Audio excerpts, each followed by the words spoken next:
My channel बेंसिल biology. आज का जो वीडियो है इसमें हम F positive, F negative, HFR और एफ प्राइम के बीच में डिफरेंस देखने वाले। So let's get start with the lecture guys. अगर हम यहाँ पर देखिए एफ जो वर्ड है वो हमें क्या बता रहा है, एफ वर्ड यहाँ पे हमें एक प्लाज्मिड के बारे में बताता है और इसको हम डिनोट करते हैं फर्टिलिटी फैक्टर के साथ। फर्टिलिटी फैक्टर होने की वजह से इसको एफ प्लाज्मिड बोला जाता है। फर्टिलिटी फैक्टर यानी कि नाम से पता चल रहा है कुछ तो फर्टिलिटी में हेल्प कर रहा होगा। देखिए होता क्या है, जैसे कि समझे मैंने कहा यहाँ पर हमारे पास एक बैक्टीरिया प्रेजेंट है। इस तरीके से हमारे पास एक बैक्टीरिया है। इस बैक्टीरिया के पास इसका एक क्रोमोसोम प्रेजेंट है जो कि मेन पार्ट होता है। हर एक के पास प्रेजेंट है क्रोमोसोम, तो इसके पास भी क्रोमोसोम प्रेजेंट है। इस क्रोमोसोम के साथ साथ यहाँ पर इसके पास अगर एक और प्लाज्मिड प्रेजेंट है, इस तरीके से ये प्लाज्मिड है, तो इस प्लाज्मिड को क्या बोला जाता है, एफ प्लाज्मिड बोला जाता है। और अगर ये एफ प्लाज्मिड प्रेजेंट है तो ऐसे ऑर्गेनिज्म को, ऐसे बैक्टीरिया को बोला जाएगा एफ पॉजिटिव। अब यहां पर होता क्या, ये किस तरीके से मदद करता है, यहां पर ये जो एफ पॉजिटिव प्लाज्मिड है ये इस तरीके से एक पिल्लाई बना सकता है, जिसको क्या बोला जाता है, जिसको बोला जाता है सेक्स पिल्लस। इसको क्या बोला जाएगा, सेक्स पिल्लस। ये सेक्स पिल्लस क्या कर सकता है, एक और बैक्टीरिया के साथ इस तरीके से यहाँ पर ये ज्वाइन हो सकता है। इस तरीके से यहाँ पर एक पिल्लाई के थ्रू ज्वाइन हो गया और ये पिल्लाई बनाया किसने, इस प्लाज्मिड ने बनाया। यहाँ पर ये जो दूसरा बैक्टीरिया है इसके पास भी क्रोमोसोम प्रेजेंट है, लेकिन इसके पास कोई फर्टिलिटी फैक्टर नहीं है, इसके पास कोई एफ प्लाज्मिड प्रेजेंट नहीं है। अगर इसके पास एफ प्लाज्मिड प्रेजेंट नहीं होगा तो हम इसको एफ नेगेटिव बोलेंगे। एफ पॉजिटिव यानी कि प्लाज्मिड प्रेजेंट है, एफ नेगेटिव यानी कि जो प्लाज्मिड है फर्टिलिटी फैक्टर ये प्रेजेंट नहीं है।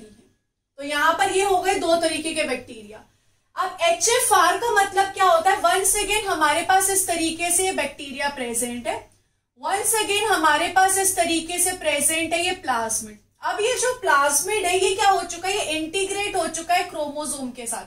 समझिए ये वाला जो पार्ट है किसका पार्ट है, क्रोमोसोम का पार्ट प्रेजेंट है।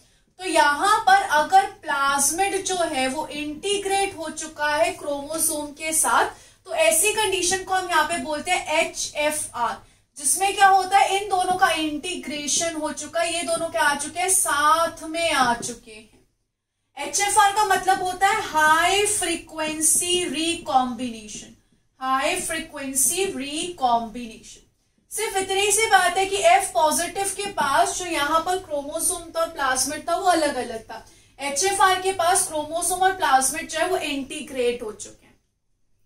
अब इसी का ही अगर हम एक मॉडिफाइड फॉर्म देखें तो वो क्या हो सकता है, वो यहाँ पर एफ प्राइम हो सकता है। इस कंडीशन में क्या होगा, जैसे कि समझे यहाँ पर इस तरीके से क्रोमोसोम प्रेजेंट थे और प्लाज्मिड जो था इंटीग्रेटेड था। अब इसमें क्या हो गया, इसमें इस तरीके से यहाँ पर ये जो है सेपरेट होने लग गया। ये क्या होने लग गया, ये सेपरेट होने लग गया, ये फिर से डिसइंटीग्रेट हो रहे हैं। यहाँ पे प्लाज्मिड और क्रोमोसोम फिर से डिसइंटीग्रेट हो रहे हैं। अब जब ये डिसइंटीग्रेट हो रहे थे तो क्रोमोसोम का थोड़ा सा हिस्सा, नॉट प्रॉपर पूरा, सिर्फ क्रोमोसोम का थोड़ा सा हिस्सा इस प्लाज्मिड के पास रह गया। इस क्रोमोसोम का थोड़ा सा हिस्सा प्लाज्मिड के पास रह गया, बाकी जो क्रोमोसोम है वो यहाँ पर क्या हो गया, सेपरेट हो गया।